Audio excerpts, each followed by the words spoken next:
Hey there, my name is Pravus, and welcome to the Steam Next Fest demo for a game called Microcivilization.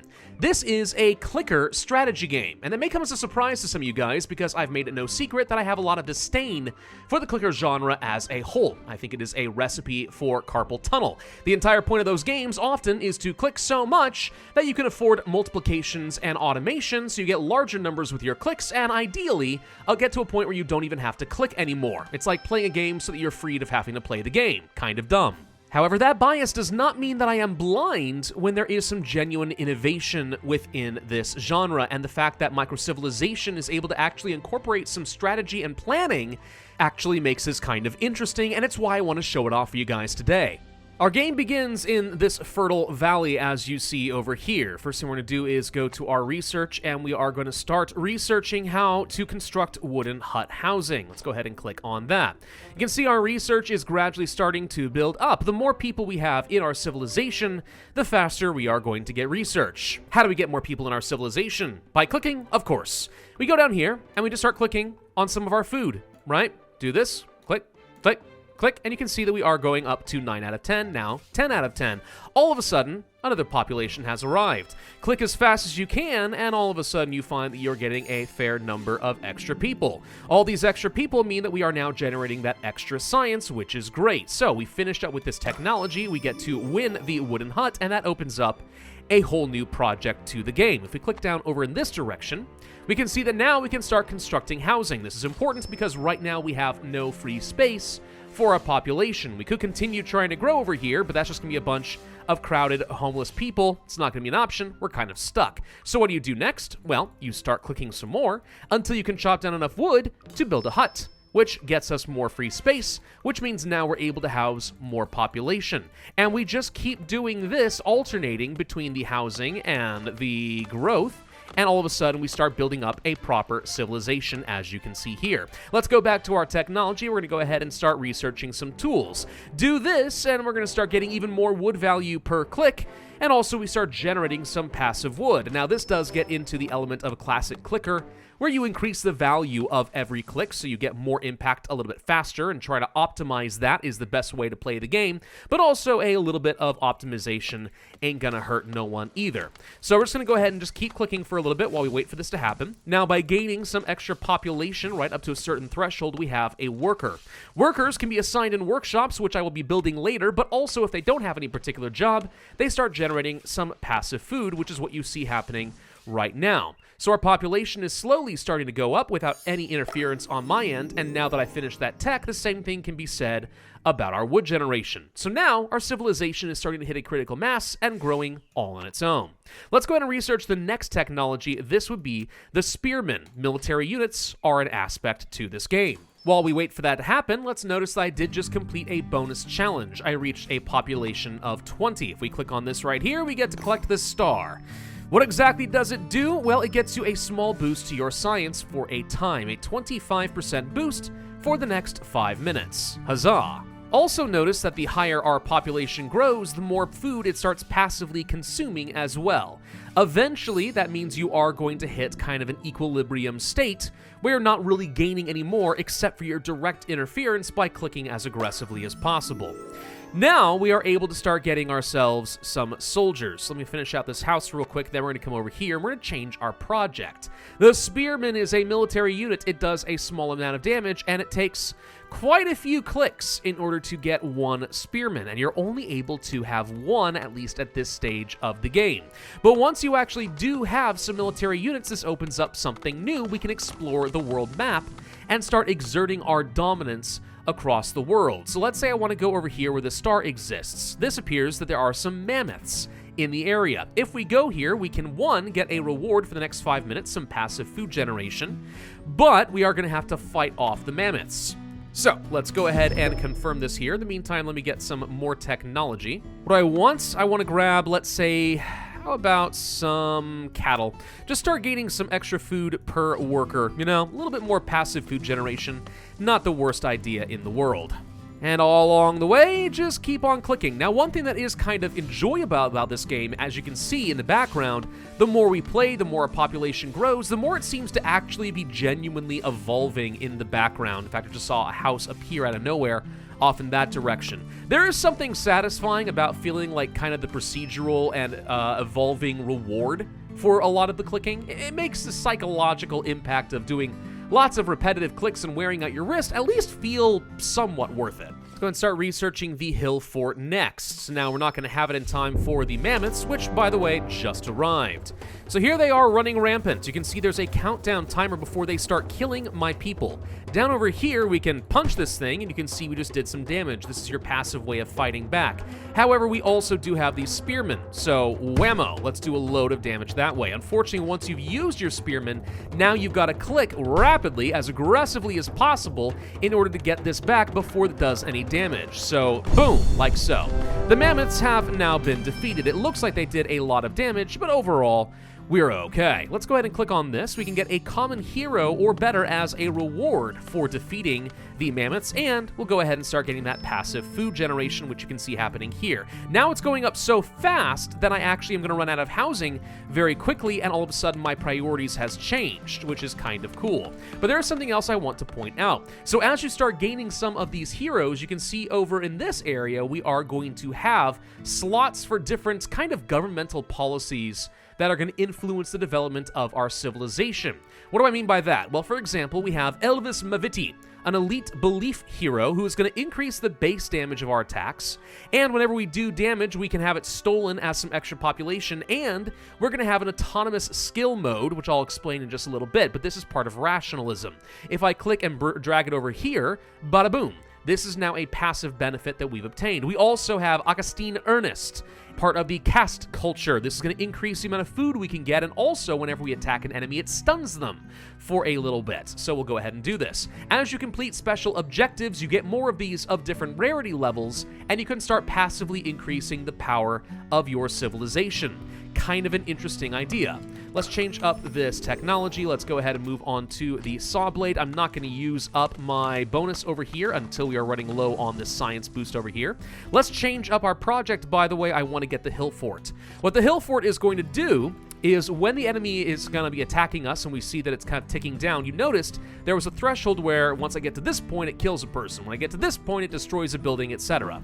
What the hill fort does is you can activate it and say, actually, next time you attack me, it does nothing, which can be pretty helpful to save something that's really critical to your infrastructure. Unfortunately, the hill fort requires stone instead of wood, so I've got to click my way to victory over here, and now that that's done, we're back down to wood, and I can start getting more huts, which means I can start increasing my population, as you're all seeing here.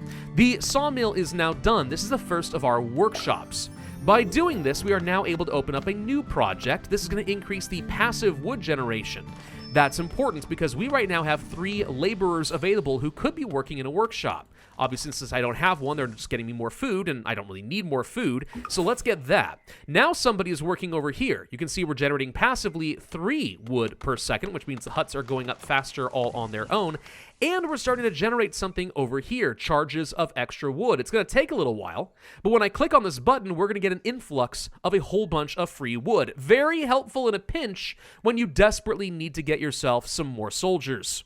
Now, there's something else I want to point out over here that actually has a profound impact on the strategic impact of this game, and that would be risk, all right? When you have certain things like, let's say, overpopulation, or you have too many spare extra houses, or you've upset your people by passing various different policies and technologies that cause upheaval in their life, the risk of something bad happening goes up. It could be civil strife, it could be a barbarian invasion, it could be a whole bunch of different things. This is what can actually kill your game, because you end up having a same crisis like you did with those mammoths. I'm going to pause the game real quick, actually, so this doesn't go up anymore. As those crises chance goes up, what could happen is you find yourself in a death spiral where you now have 4 or 5 different events in a row and you can't respond to them consecutively because you literally can't keep up with the soldiers and stuff necessary to deal with it, and all of your civilization collapses. So losing is actually very much a part of this game, and it's something you need to plan around. We haven't got any technology, by the way. We should definitely be doing that. Let's go ahead and get some... Let's go ahead and get the granary, since that is another workshop and we have a spare laborer available. And keep getting ourselves some more housing. As you're probably going to notice, the more this housing we have, solving some of the overpopulation concerns, that risk is gradually going down. Now, there is something else that's happening over here. You see it going down. Click heat. This is another important aspect of the game. You'd like to think that no matter what crisis comes down your way, as long as you click fast enough, you can overcome literally any challenge. Sounds that way. However, if you do overclick, what'll end up happening is you get locked out for a full 2 minutes, at which point you better hope your civilization has enough fuel to keep itself going. Again, this contributes to the death spiral. So if you try to rush the game and brute force it, you might find that you've actually made things a heck of a lot worse. Now let's see, we have a couple of extra heroes. We could boost up our spearman effectiveness, and if a barracks is active, get some additional wood. That's actually not a terrible plan. We can do that instead. Notice you can only have certain types of heroes based on the shape though, so that is a thing. And also more stone per click, the autonomous mode, ability prevent risk caused for using autonomous mode, etc. And this is only if I want to turn the ability on, and I really don't want to do that, so okay. What I'm talking about in autonomous mode over here is this thing. This is something you'll start passively generating, right? We'll have the autonomy production. If I click on this, right how it's going to happen right now, I'm not clicking anything, but the game is going to act like every few seconds I'm clicking, and it's going to start using up some of these charges. It is a way of trying to get around some of that click heat to still get a little bit of extra power, but it is something you want to hold on to, at least to some degree. You don't want to use this just passively forever. Save it for when you need it. Also, because of this particular government reform down on the right, you can see we have a special ability. If I want to, I can get rid of both of my workers and all my autonomous point generation, but we're going to have 0 risk for a specific type of crisis. In certain moments, having a republic can be more stable than being an autocracy. Interesting, right? Not something you'd expect from a clicker. Finish that technology, by the way. Let's go ahead and swap to dry storage for our next project, get this built up. Now, one of the most devastating things that can happen during a crisis is enemies come through and destroy your workshops, and all of a sudden your economy begins to collapse. That is absolutely a thing that can happen and will happen if you are not careful. By the way, let's go ahead and continue doing some more expeditions. So, for example, we want to clear out some forest. Doing this, so long as this quest is active, there is a risk of a fire breaking out, and we can see the duration of the quest right now. Again, if a fire pops up, even though it doesn't make a lot of sense that you use military units to attack the fire, that is how you deal with it. The dry storage is now done. Okay, so we've only got 1 worker available. Notice that we now are consuming more food than we are generating. That is something we have to worry about because, yeah, this progress can go down to 0 and then you have starving people. If your people are starving, guess what? Your risk of a civil unrest goes up, right? So the game makes a lot of sense from the perspective of trying to increasingly progress a civilization, but you got to be careful. Now, one thing I'm worried about, too much free space is going to lead to a lot of fire risks. So we're actually going to go ahead and swap back over to a spearman and try not to build any housing for a while. How are we suddenly able to have more spearmen? Well, because we have a dry storage. As long as you're able to store a lot of food for emergencies, and by the way, we can still click on this to get a huge influx of food whenever it has charged, now I can have 3 soldiers, which means I'm actually able to deal with certain events when they pop up. By the way, let's go ahead and collect our reward, and now we're generating a fair bit of extra wood. Nice. We could also try to visit a tribe. This is a different type of a quest, and we can draw some random dilemmas. Sometimes these can be very good for us, so we'll give that a shot. We've boosted up how much food I can get per click. That's going to make my life a little bit easier. We can go ahead and pick up the Warrior's Code. This is a method of boosting up how many fort slots we can have. So instead of 1, we can have 3, blocking 3 enemy attacks, so that has a chance of saving us. And also a special ability that once it's charged can significantly increase the damage done by a spearman or other military unit, which again allows us to deal with crises. Crises are how you'll lose this game. So if you're able to get ways of mitigating those, that's probably the most important thing for any civilization. Security comes above all else. So, what do we have for our dilemma? Cannibal Community Center. We discovered a foreign village that eats their own people. Scared them off, gained a stupid amount of extra housing. It does cost me my spearmen. No, fight for our sweetbreads. We could start a war, and there's a crisis that goes with that, or leave quietly, hopefully there's nothing to see, and for 5 minutes there's a risk. You know what?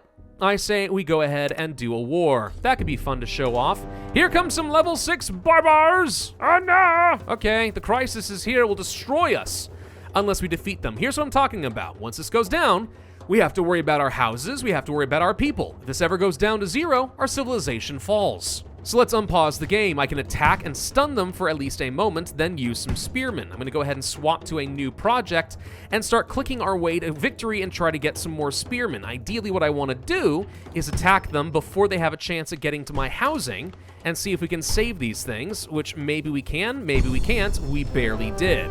Boom, the crisis is over and we have defeated the threat. Now I have no soldiers, which means I would be defenseless, and this is where having lots of consecutive crises becomes absolutely horrific for you. You've got to be careful. And I'm not kidding, I did try to click my way to victory the first time I played this game, but by doing so, I was so close to overheating, and I was constantly running such high risk that I absolutely had like 6 different events in a row, and I could barely survive until at some point, it simply became too much, and my civilization collapsed. To that extent, it is completely fine to sit back for a bit, build no more housing, only let your population slowly grow, reach that equilibrium, finish some key technologies, set yourself up for success. There's no shame in that whatsoever. We have all of our fort units. Let's go ahead and pick this up. I'm going to grab myself a pickaxe. Let's continue to explore. What else we got over here? We can go for a fight against some barbarians. There's a war crisis. Yeah, I'm okay with trying this again. And honestly, if we are going to be fighting against some barbarians, now's a great time. We've got 3 spearmen, we've got 3 forts, and I have the ability to boost up the strength of these units by 300%. It's pretty good. And here they come. All right, we go ahead and attack. Looks like they're actually not very strong at all. Okay.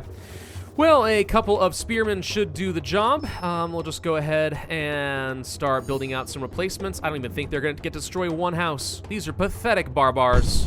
Now I've gained some gold. You can use some gold to have various different effects, such as shipments of research lumber or rye in order to boost up resources, or just increase the amount of stun you do upon an enemy. That can be absolutely massive if you're sitting on lots of gold. You get gold primarily through completing these different quests and demanding tithes from people. So like this one, demand tribute. Boost up how much money we can get for 5 minutes. Sure. And there's the war I was afraid of. Whammo! We hit these guys and we start working on doing a bit of damage. Now there's a good chance they're going to try to destroy something. 43 houses is annoying. I'm going to use a hill fort to protect it. Then we do a bit more damage, again, trying to stun them, and we start trying to train up some additional units as quickly as we can. Notice that they did not do any major damage there, and these extra stuns are really coming in handy. All right, this is all fine. Wham, not quite enough to finish him off, and boom, there we go. We have dealt with that particular threat. Thank you. Wouldn't be a bad idea to go ahead and start learning how to get some better units. This is going to replace the spearmen with something that does a lot more damage. The downside of going for the higher level units is you have to do a lot more clicks to replace them. That means less stuns because you're not able to quickly throw out some additional military units, but it also means you do a lot more to actually finish off the threat, so it's a trade-off. Looks like we're going to be able to complete this particular tribute without any incident. Oh, never mind, here come the barbarians. All right, tell you what, I'll show you how this works. We're going to click on this button to boost some damage, and then we're going to use a archer, and boom! That is it. That's how strong these guys are compared to some simple barbarians. And that's why we really like having archers and some of these barracks ready to go. Again, though, 190 instead of 110. Takes a lot longer to click and replenish my units. We finished getting marketplaces and millstones and stuff. Now we're going to go ahead and get the division of labor, which means we're going to start getting a little bit of extra money for some workers. Okay. Now, the downside of this is it actually creates a social crisis because, well, we're literally upheaving all of our society. This greatly increases our risk for the next foreseeable future. I mean, imagine when there's major disruptive technologies, right? Like the Luddites and stuff like that. Or society reorganizes itself and there's a risk of revolution. That's effectively what's happening here. Phalanx is done. We now have our strongest possible units. What else do we want to get? We can get upgrades for our hill forts and get stone walls. We can get bigger, better housing. We can upgrade our lumber mill to boost up its efficiency. Or we can get a quarry, another workshop, and start producing some passive stone. Don't think it matters that much, to be honest. We kind of need all of these to get to the very tall building, an endgame wonder, which would finish off the demo. Oops, we're out of food. Let's go ahead and quickly get a bit more here because I don't want them to starve and create social unrest. That would be a problem. Don't be afraid to turn off the workshop periodically. Get that extra worker, get some extra food. We aren't desperately looking for more housing, and I don't want to start starving. I would say I'm very tempted to turn off some of these other workshops. However, I don't want to do that and turn on the marketplace. Reason being, I like being able to have 3 military units. I like being able to boost them up. And we have some more barbars. Let's stun them. Let's try this whole thing. Windmill, military power, phalanx, dead. Boom. Well, some people might die, but you know what? That is a sacrifice I want to make. I'd rather save my walls for this next attack, which is going to look a whole lot scarier. All right, all of a sudden I feel a little bit less comfortable than I did before. So let's try boosting up some of these phalanxes. This is fine. Stun them whenever possible. It does tend to help. Use a phalanx, do some damage. It's not enough. Let's use the windmill and this attack again. Wham, do a load of damage. And this actually just meant that I was going to get to do this a second time. Boom, there we go.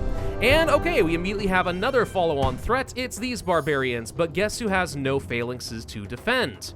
That's a bit of a problem. Also, we have way too much free space. My chances of a fire or something happening within my city has gone up dramatically. We're gonna go ahead and shield our people from those barbarians. Get some phalanxes because I'm fully expecting to get attacked again. Boom. Oh, that's not enough to finish you off. I'm surprised. Okay, but we are protected at the moment. Keep clicking. Get those phalanxes up and a-running. What else we want to do? Guess we can go ahead and get the mud bricks. We'll take this so I can get some passive extra stuff. And the mammoths are here next. All right, but the mammoths should be easy to deal with. Boom. Bye. All right, 3 events in a row. A little scary, but we handled it. And now we sit back and we rebuild and we try not to create too many problems.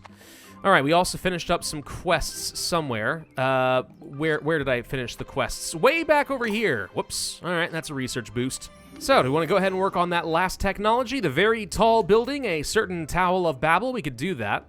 75% risk of some damage, though. Some sort of upheaval can definitely happen.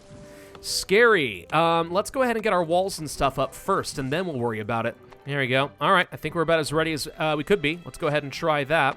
Now, one fun thing, by destroying this village, I think we can now convert this into some farmland. Doing this means this nearby tile will get some extra food. All right, so we are going to give the tile up like so, and now we've got some farmland. That means that all of a sudden my windmill is significantly more expensive, and we are producing an absolute ton of food.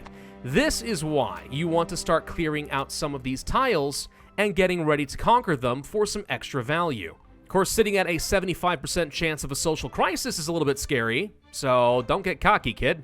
Now, one thing you can do with some of these heroes is you actually can toss them all into places like, let's say this. Actually, I think, do they have to be the same type?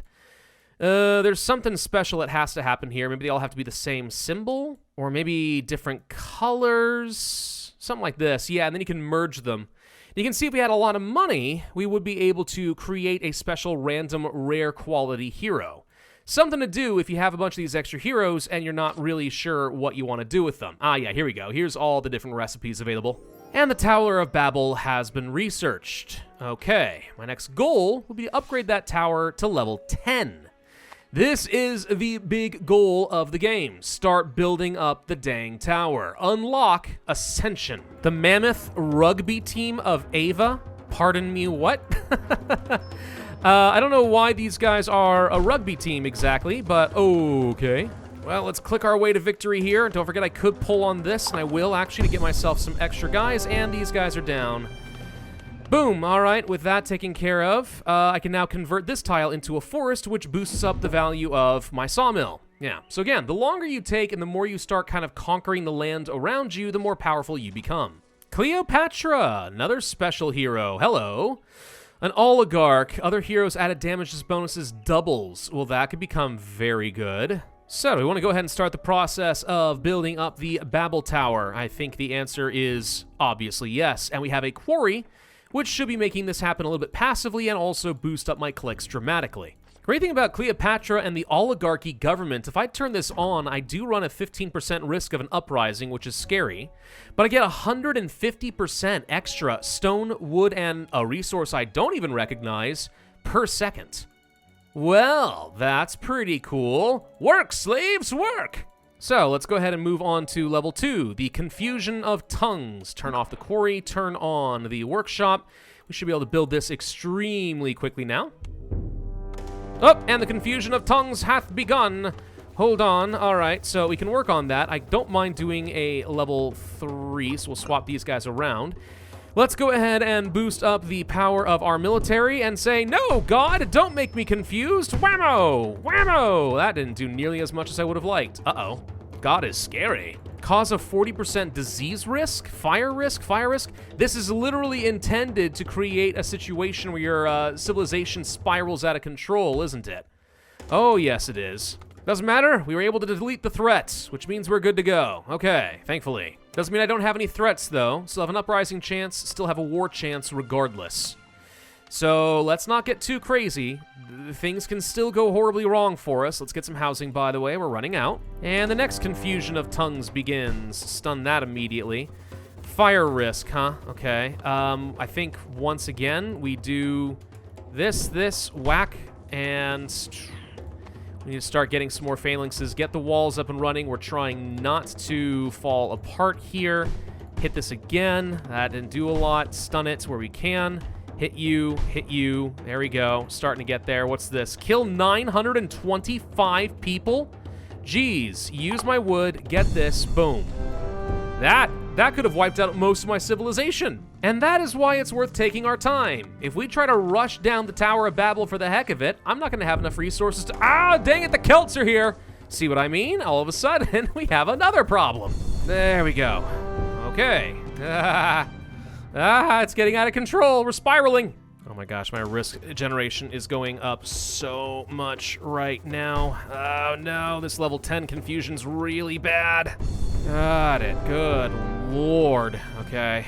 Oh no, not the Celts! And another one. Malignant pox. Oh gosh. Alright, this is where having these extra power-ups are great, by the way. You find yourself in a situation where you really wish that you had some more stone. No problem. Click on this, you get a couple more of those walls, and you need them. Sometimes just building out lots of walls isn't a bad idea too, by the way. If we build this up faster than they're able to attack me, then we'll just get to this point and they won't have done any damage to me, which can be great. And the next crisis immediately following that. Good Lord, another plague. Why? Are we finally done? Oh my gosh, we're finally done. Oh, thank you. Good Lord, we got a lot of rewards to collect now. You know, this is actually kind of reminiscent of actual civilizations falling after they grew too big. Barbarians at the gate, constantly. On the final stage of the tower. Let's see if we can survive this one. Oh, for God's sake, another fire. It's a 5% chance this keeps happening. Now we can go to the last level. Okay, here goes nothing. And the solution to this ain't that bad. Double up the amount of attack we do, double the amount of wood production, and boom, there we go. Yeah, we just pop out a whole load of phalanxes and go and forth and attack the confusion of tongues. And there it goes. All right, we built up till 10. Apparently the tower continues to go. Really? It keeps going? Right, well, maybe you can keep going on this. Maybe it's infinite. Maybe there's a certain number of levels. But at this point, I think we've kind of run our course. It's actually been over 2 hours, believe it or not, of clicking, and my hand is kind of tired. If we do this, though, we will ascend, and it resets everything, but we get to keep our heroes. So it almost is as if there's like a roguelike aspect to this, almost. So we get a look at some of the quests of what I was able to accomplish throughout this. I guess we get some sort of medals here. What does this mean? What does it do for us? I don't know. We get traits. Oh, wow, this actually is a roguelike. See, I didn't even know that. Interesting. Well, in that case, yeah, let's go ahead and spend some of our points, I guess whatever these are, to increase our base damage. I did not mean to hit done. Okay, I guess I'm not going to do any of that. And we start back out at 1. Wow, okay.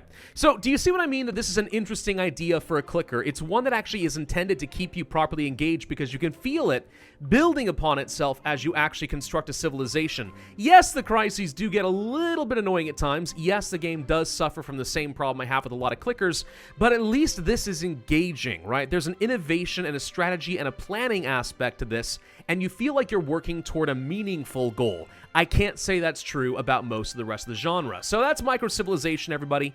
A very interesting idea for a game. I still, at the end of the day, can't say that I play too much of it only because it is a clicker, but it's different, and I respect it. That's what it comes down to. I respect it. Thank y'all for watching. Hope you enjoyed. If so, I'd ask you to hit that like button, leave a comment, subscribe, hit that notify bell, and I will see you guys next time.